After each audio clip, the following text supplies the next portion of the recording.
अस्सलाम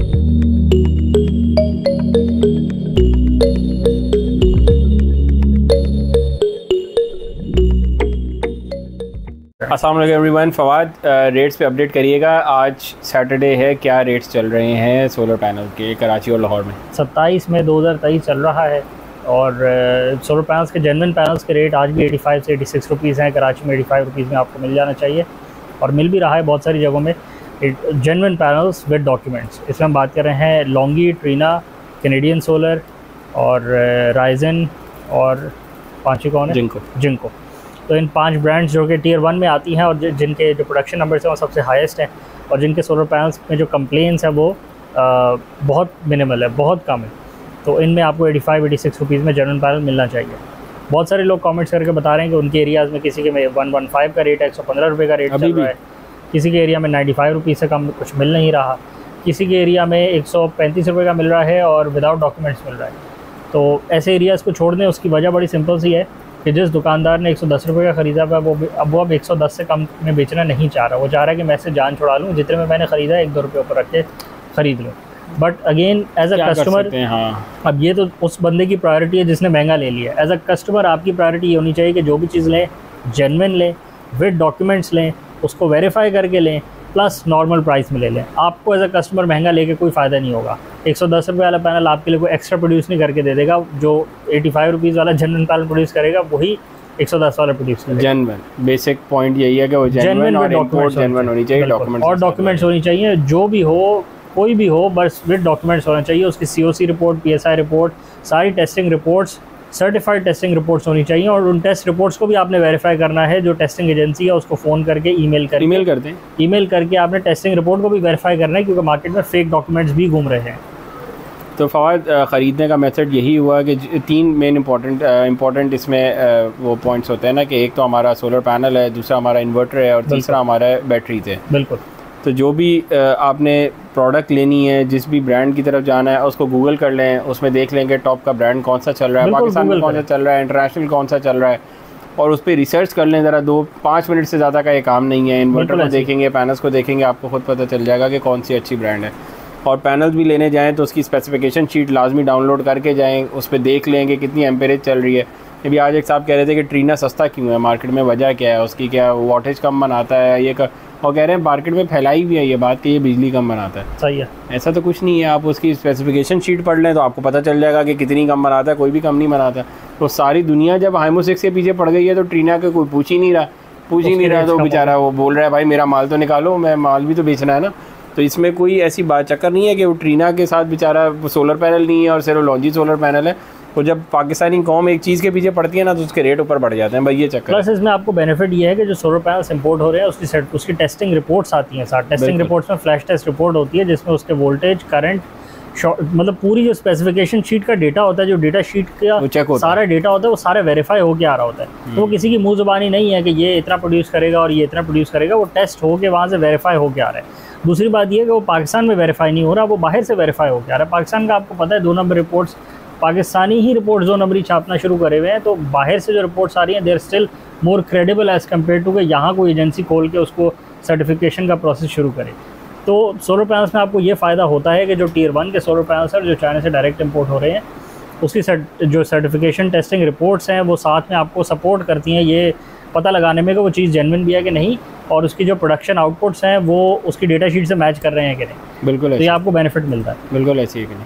आगे इसी तरह बाकी चीज़ों का भी है, जो इन्वर्टर्स हैं, जो बैटरीज हैं, वो भी आप देख लें कि कौन सी अच्छी ब्रांड चल रही है। आपने स्पेशली जो बैटरीज का चक्कर है वो लिथियम आयन, तो आपको इंटरनेशनली ही सही पता चलेगा कि कौन सी बेहतर है। बिल्कुल। जो दूसरी लेड एसिड है वो तो बाहर बिकती नहीं है, अलाउ ही नहीं है, तो वो तो आप वहाँ पर रैंकिंग नहीं निकाल सकते। पर एटलीस्ट जो लिथियम आयन जब आपने लेना है तो उसकी रैंकिंग आप लाजमी देख सकते हैं इंटरनेशनली कि कौन सी बेहतर है और वो वाली लगवा लें आप। बिल्कुल रीजनेबल भी मिल रही है। बिल्कुल ऐसी है। आगे बढ़े, मेरे ख्याल नेक्स्ट टॉपिक की तरफ आते हैं कि कराची का जो इलेक्ट्रिसिटी सप्लाई कॉर्पोरेशन है उसका लाइसेंस शायद एक्सपायर हो रहा है अगले महीने। तो उस पर क्या कहना है आपका? और अगर हम कस्टमर फीडबैक की बात करें, कस्टमर के एक्सपीरियंस की बात करें कि एज ए यूज़र कराची का जो भी सारिफ है बिजली का, जो बिजली ख़रीदता है कराची की इलेक्ट्रिसिटी सप्लाई कॉर्पोरेशन से, उसके यूज़र को, उसके एक्सपीरियंस को अगर हम बेहतर करना चाहें तो किस तरह कर सकते हैं। और ये सिर्फ कराची पे लागू नहीं होता है, पूरे मुल्क, पूरे पाकिस्तान पे लागू होता है, क्योंकि हर शहर की एक अलग से सप्लाई कॉर्पोरेशन है। तो अगर हर उस बंदे का हमने एक्सपीरियंस को बढ़ाना है और उसको इम्प्रूव करवाना है और मसाइल को कम करवाना है, तो क्या कुछ कदम ले लेने चाहिए कि ये जो मसाइल हैं बिजली की प्रोडक्शन में, फिर उसकी तरसील में, फिर उसकी रिकवरी में, उन मसाइल को हम कम से कम करके इस मेथड को, इस मैकेनिज़्म को इम्प्रूव कर सकें।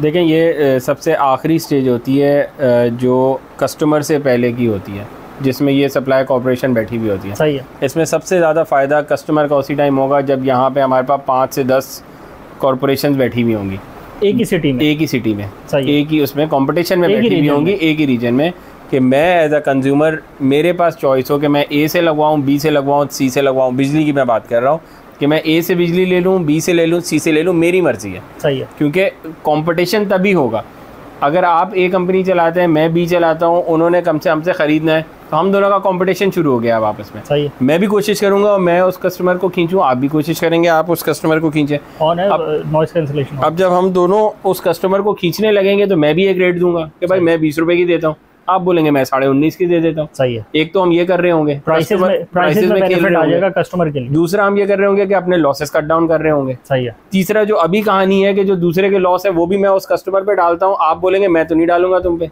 तो मैं भी नहीं डाल पाऊंगा। लॉसेस वाली बात को थोड़ा डिटेल में एक्सप्लेन। लॉसेस तो ये है ना कि आपने बिल ही नहीं दिया, इन 10 लोगों ने बिल नहीं दिया, इनका बिल मैंने इन 5 लोगों पर डाल दिया। सही है। क्योंकि मैंने तो रिकवर करना है, क्योंकि मैं भी ऑल इन ऑल हूँ। सही है। मैं अगर अकेला हूँ तो मेरी तो जो मर्जी चाहे मैं करूँ। सही है। अगर हम दो मिलके अब कंपटीशन में आ गए तो फिर अब मैं मना करूंगा, आप बोलेंगे मैं भी नहीं कर सकता। सही है। आपको फिर मुझे अपने लॉसेस उनसे रिकवर करवाने पड़ेंगे। सही है। जिनका बिल है उन्हीं से ही लेना पड़ेगा, क्योंकि कंपटीशन आ गया। और अगर नहीं मिलेगा तो आप एब्जॉर्ब करेंगे, या मैं एब्जॉर्ब करूंगा या मैं उनकी बिजली बंद कर दूंगा ना, मैं तो यही काम करूंगा। सही है। लॉसेस का मतलब यही है कि या तो मैं उनकी बिजली बंद कर दूं कि लॉस ना हो, या मैं एब्जॉर्ब करूं, मैं किसी और को नहीं दे, किसी और पे नहीं डाल, नाहक नहीं डाल सकता मैं किसी पे। सही है।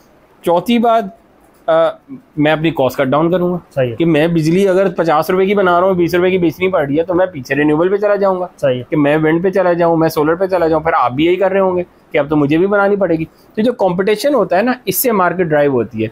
कंज्यूमर का फायदा कंपटीशन से होता है। कंज्यूमर का फायदा कभी भी एक कंपनी से नहीं होगा, मोनोपोली से नहीं होगा, कभी भी मोनोपोली से नहीं होगा। एक इंपोर्टर आ जाएगा, बोलेगा यही सामान है, यही खरीदना है, किसी का कोई फायदा नहीं होगा। वही बैठा रहेगा, बोलेगा मैं यही कर रहा हूँ। यहाँ 10 इंपोर्टर बैठे हुए, इसका नहीं लो, उसका ले लो, उसका नहीं लो, उसका ले लो।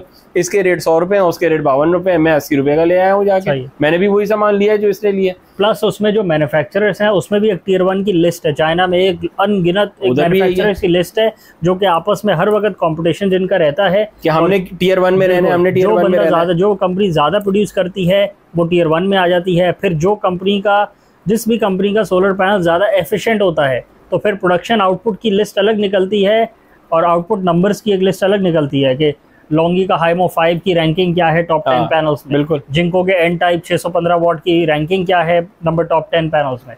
तो बिल्कुल हर तरह का कंपटीशन चल रहा है और पॉजिटिव हेल्दी कंपटीशन चल रहा है।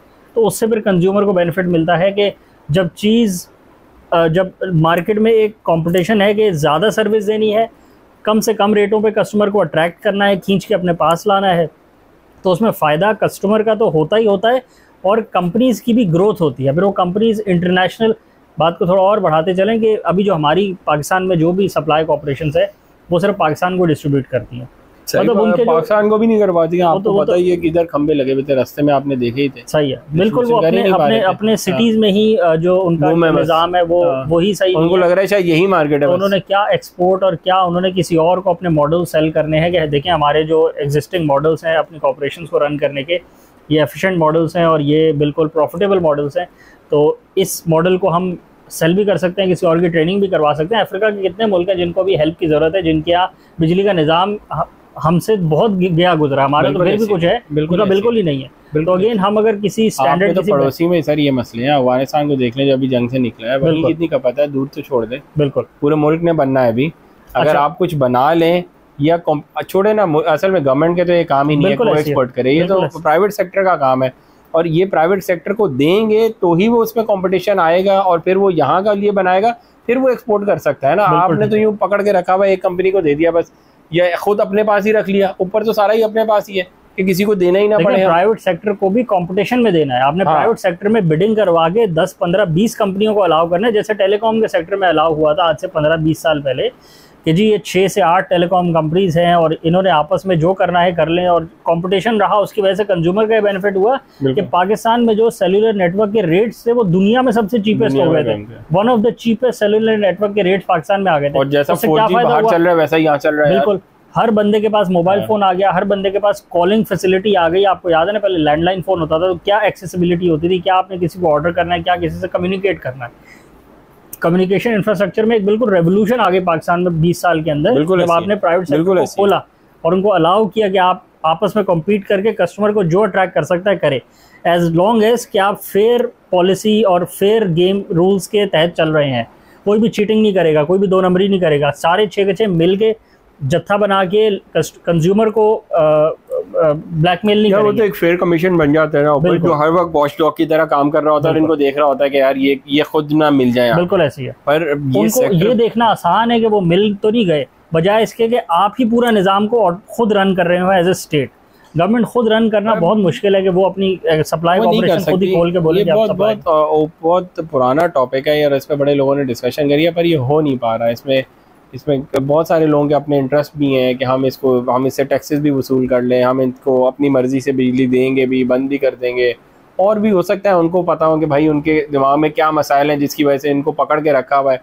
पर हम एक ओपन डिस्कशन कर रहे हैं जिसका मकसद ये है कि अगर यूज़र के एक्सपीरियंस अगर यूज़र का फ़ायदा सिर्फ इस चीज़ में, कस्टमर का फ़ायदा है कि उसके पास 5 से 10 अपॉर्चुनिटीज़ हों, उसके पास 5 से 10 कंपनीज हों जिसको फ़ोन घुमाए और बोले भाई तुम क्या रेट दे रहे हो, तुम क्या रेट दे रहे हो, तुम क्या रेट दे रहे हो, बिजली के निज़ाम। और फिर उनमें से जो लोड शेडिंग नहीं करता होगा मैं उससे बिजली लगवा लूं। सर कोई भी लोड शेडिंग नहीं करेगा, फिर करेगा ही नहीं। आप बताएं ना, वक्त जनरेटर चला के आप बताएं ना, 4 कंपनी बिजली दे रही हो और 5वीं बोले कि मेरे नेटवर्क प्लान में तो लोड शेडिंग शामिल है। आप बताएं कौन लेगा उससे बिजली? कोई भी नहीं लेगा ना, वो बंदा ऑटोमेटिकली आउट हो गया। पीछे बची 4 कंपनीज में से जो ज़्यादा सस्ती बिजली देता होगा या जो ज़्यादा आपको और फैसिलिटीज़ भी तो दे सकते हैं ना। या आप देखें ना, लोड सैंक्शन के मसाइल, नेट मीटरिंग के मसाइल, हर शहर के मसाइल हैं, सिर्फ कराची के मसाइल नहीं है कि आपने आज नेट मीटरिंग अप्लाई करी है तो उसमें 3 महीने लग रहे हैं। ऊपर लाहौर में 6 महीने तक बात चली। कराची का एक अलग हिसाब चल रहा है, लाहौर में भी एक अलग हिसाब चल रहा है कि बहुत सी खबरें लगा जाते हैं, वो बाहर ही नेट मीटर लगे हैं, मीटर चोरी करवा लेते हैं, चोरी हो जाते हैं वहाँ पे। यहाँ मीटर तो नहीं चोरी हो रहे अभी, लेकिन वहाँ तो बड़ी खबरें सुनी है कि मीटर चोरी हो रहे हैं। तो जिस प्रोवाइडर का ये वही वाला हिसाब है पूरा, आप इसको मोबाइल नेटवर्क से समझ सकते हैं बासानी। जो कैरियर आपको ज़्यादा फैसिलिटीज दे रहा होगा आप उसकी तरफ चले जाएंगे, और बाकियों को मुश्किल बात नहीं, बाकियों को ऑटोमेटिकली वो सारी फैसिलिटीज देनी पड़ेंगी और फिर ही वो कंपनीज चल पाएंगी। प्लस जो कंपनी नहीं चल पाएगी, जो महंगी बिजली बनाएगी या जो इनएफिशिएंट मेथड्स के थ्रू बिजली बनाएगी, वो चल ही नहीं पाएगी। जो बोलेगी कि मैंने तो कोयले से ही बिजली बनानी है, या जो बोलेगा मैंने सिर्फ फर्नेस ऑयल इंपोर्टेड से ही बिजली बनानी है, वो फिर मार्केट में कैसे कम्पीट कर पाएगा? फिर ऑटोमेटिकली ये कंपनीज खुद रिन्यूएबल के प्लांट लगवा रही होंगी। आप देख लें किसने कितने रिन्यूएबल के प्लांट लगवा लिए। पाकिस्तान में 1% सोलराइजेशन हुई है, 99% अभी रहती है पाकिस्तान की खपत, 99% अभी पूरी हो सकती है सोलर के थ्रू। प्लस उसमें विंड भी ऐड करें, प्लस उसमें हाइडल भी ऐड करें।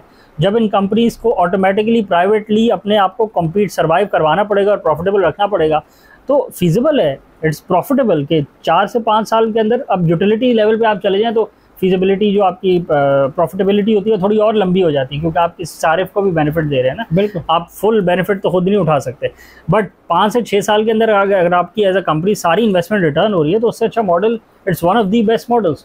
और वो भी ऐसे सिस्टम्स के अंदर, ऐसे यूटिलिटी लेवल प्लांट्स के अंदर जहाँ पे मेंटेनेंस वेरी लिटिल हो। उसके साथ साथ आप हाइडल के थ्रू शाम की अपनी जो शाम और रात की कैपेसिटी आप उस अच्छा इसमें ऐड करते चलें कि ये जो बिजली के निज़ाम में हम बात कर रहे हैं कि आप मोबाइल फ़ोन के ऊपर अपना करियर चेंज करा सकें, ये कोई अनहोनी बात नहीं है। ऑस्ट्रेलिया का पूरा निज़ाम इसी पे चल रहा है और उसके अलावा दुनिया के बहुत सारे ममालिक है यहाँ पे निज़ाम चल रहा है, लागू है। आप एज ए कस्टमर फ़ोन करके कह सकते हैं कि मुझे बी एनर्जी से चाहिए या मुझे इस एनर्जी से या मुझे उससे चाहिए, और वो फ़ोन पे ही आपका मीटर भी चेंज नहीं होता, कुछ भी चेंज नहीं होता, आपके घर पे जो लगा हुआ होता है वो सब वैसा का वैसा ही रहता है।